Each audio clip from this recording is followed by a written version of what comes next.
Class 9 civics का ये 5वां अध्याय है, संसदीय लोकतंत्र की संस्थाएं। तो इसके अभ्यास के प्रश्न हल करेंगे। तो पहला प्रश्न आपके सामने है, अगर आपको भारत का राष्ट्रपति चुना जाए तो आप निम्नलिखित में से कौन सा फैसला खुद कर सकते हैं। तो इस प्रश्न का क्या मतलब है, अगर आपको राष्ट्रपति बनने का अधिकार प्राप्त हो जाए, अवसर प्राप्त हो जाए, तो आप वही फैसले ले सकते हैं, ठीक है, जो राष्ट्रपति के अधिकार में है। आपको ऐसा नहीं समझना है कि आप मनमाने ढंग से कोई भी फैसले ले सकते हैं, ठीक है। तो 4 विकल्प दिया गया है। तो पहला क्या है, अपनी पसंद के व्यक्ति को प्रधानमंत्री चुन सकते हैं, ये नहीं होता, ये राष्ट्रपति के अधिकार में नहीं है।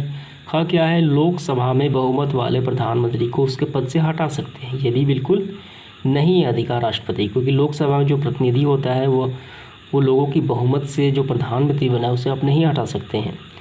तो इसका राइट आंसर हो जाएगा ग। दोनों सदनों द्वारा पारित विधेयक पर पुनर्विचार के लिए वो कह सकते हैं, कौन, राष्ट्रपति कह सकते हैं, ये राष्ट्रपति को अधिकार है। और ये भी जो है, ये विधेयक पारित वो 2 बार कह सकते हैं, दूसरे बार में उन्हें क्या करना है, वो नहीं भेज सकते, ठीक है, पुनर्विचार के लिए। राइट आंसर हो जाएगा ग, ये राष्ट्रपति के अधिकार में है।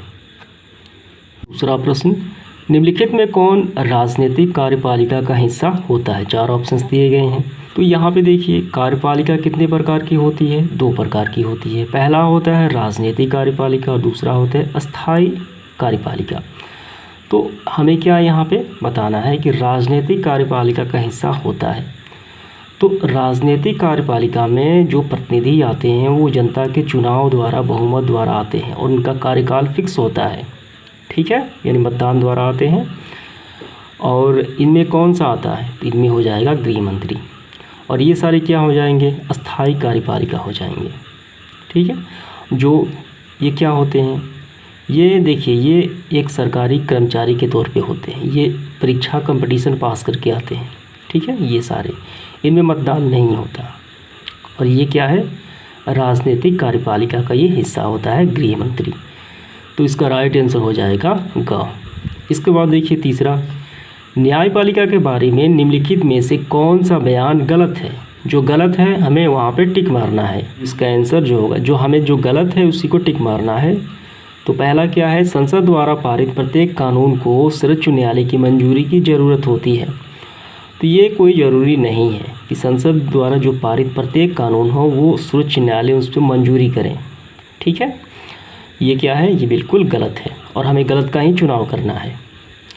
इसके बाद ये भी देख लेते हैं, अगर कोई कानून संविधान की भावनाएं खिलाफ है तो न्यायपालिका उसे अमान्य घोषित कर सकती है, ये सही है। ग क्या है, न्यायपालिका कार्यपालिका से स्वतंत्र होती है, ये भी सही है। अगर किसी नागरिक को अधिकारों का हनन होता है तो अदालत में जा सकता है, ये भी सही है। तीनों सही है, लेकिन ये क्या है, ये गलत है। इसके बाद देखिए चौथा, निम्नलिखित राजनीतिक संस्थाओं में से कौन सी संस्था देश में मौजूदा कानून में संशोधन कर सकती है। तो कानून में संशोधन जो है वो संसद द्वारा किया जाता है, तो इसका घ हो जाएगा राइट आंसर। इसके बाद देखिए 5वां प्रश्न, उस मंत्रालय की पहचान करें जिसने निम्नलिखित समाचार जारी किया होगा। तो यहाँ पे हमें मिलान करना है। पहला क्या है, क, देश में जूट का निर्यात को बढ़ाने के लिए एक नई नीति बनाई जा रही है। तो आयात और निर्यात जो कौन से विभाग से है, ये वाणिज्य और उद्योग मंत्रालय से है। तो इसका क्या हो जाएगा, इसका हो जाएगा 4, ठीक है। इसके बाद देखिए ख, ग्रामीण इलाकों में टेलीफोन सेवाएं सुलभ कराई जाएगी। ये किसका है, तो ये है यहाँ पे देखिए। तो इसका क्या होगा, तो इसका होगा 1, ठीक है। तो यहाँ पे रक्षा मंत्रालय गलत है, यहाँ पे होना चाहिए सूचना प्रौद्योगिकी, ठीक है। यहाँ पे क्या होगा, सूचना प्रौद्योगिकी जो दूरसंचार से संबंधित है। इसके बाद देखिएगा, सार्वजनिक वितरण प्रणाली के तहत बिकने वाले चावल और गेहूं की कीमत कम की जाएगी। तो इसका क्या होगा, इसका होगा 3, यानी कृषि, खाद्यान्न एवं सार्वजनिक वितरण मंत्रालय। चौथा देखिए, पल्स पोलियो अभियान शुरू किया जाएगा। तो ये स्वास्थ्य संबंधित है, ये कौन सा हो जाएगा, दूसरा हो जाएगा इसका, ठीक है, स्वास्थ्य मंत्रालय। तो ये मिलान हो गया। इसके बाद देखिए प्रश्न क्रमांक 6।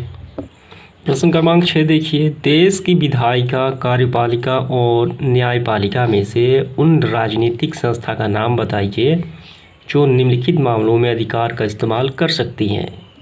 ठीक है, तो यहाँ पे दिए गए हैं 4।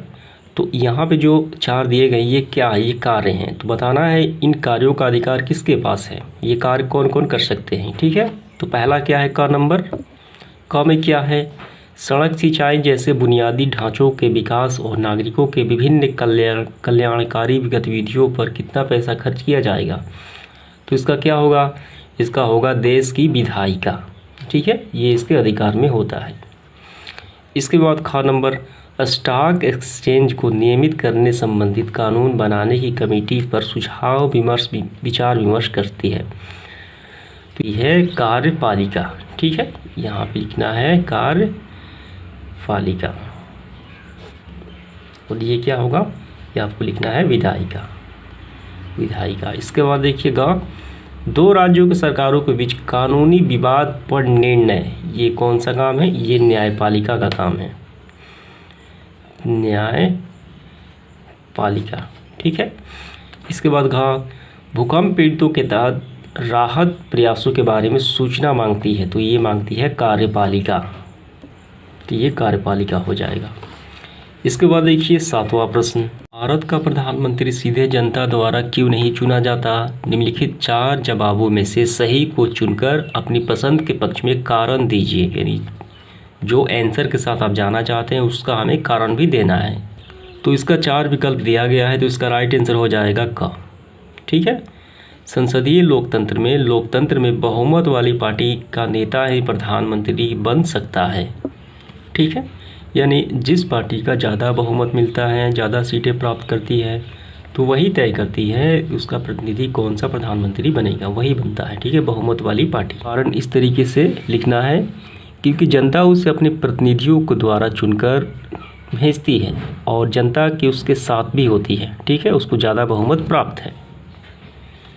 इसके बाद देखिए 8वां प्रश्न क्या है, 3 दोस्त ऐसी फिल्म देखने गए हैं जिनमें एक हीरो एक दिन के लिए मुख्यमंत्री बनता है और राज्य में बहुत से बदलाव लाता है। इमरान ने कहा कि देश में इसी चीज़ की ज़रूरत है। रिजवान कहा कि इस तरह का बिना संस्थाओं वाला एक व्यक्ति का राज खतरनाक है। शंकर ने कहा कि यह तो एकदम कल्पना है, कोई भी मंत्री एक दिन में कुछ भी नहीं कर सकता। ऐसी फिल्मों के बारे में आपकी राय क्या है।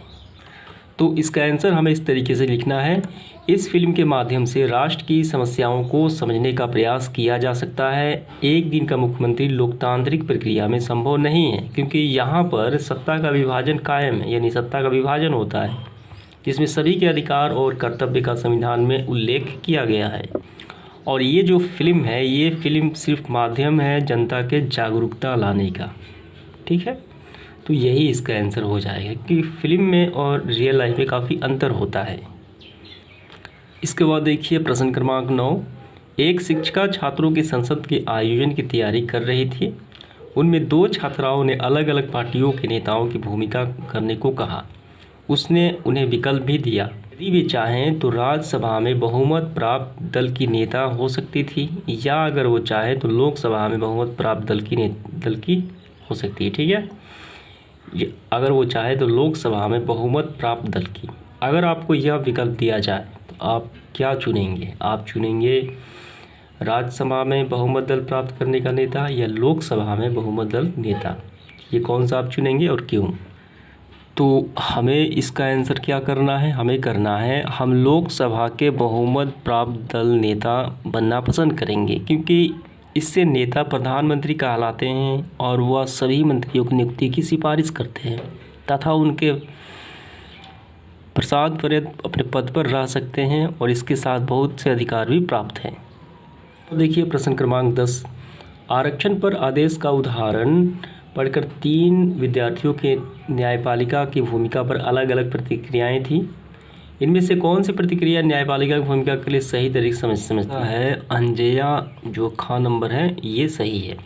अंजया का कहना है कि न्यायपालिका स्वतंत्र है क्योंकि वह सरकार के आदेश के खिलाफ फैसला सुना सकती थी। सर्वोच्च न्यायालय ने सरकार को उसमें संशोधन का निर्देश दिया। ठीक है, क्योंकि न्यायपालिका जो भारत की है वो क्या है, स्वतंत्र न्यायपालिका है। वो स्वतंत्र तौर पे कार्य कर सकती है, वो सरकार के खिलाफ भी फैसला सुना सकती है। इसके बाद देखिए 11 नंबर, बिहार विधानसभा के सदस्यों की कुल संख्या कितनी होती है। तो ये होती है 243। कितनी होती है, 243। 43। इसके बाद 12, बिहार विधान परिषद का गठन कैसे होता है?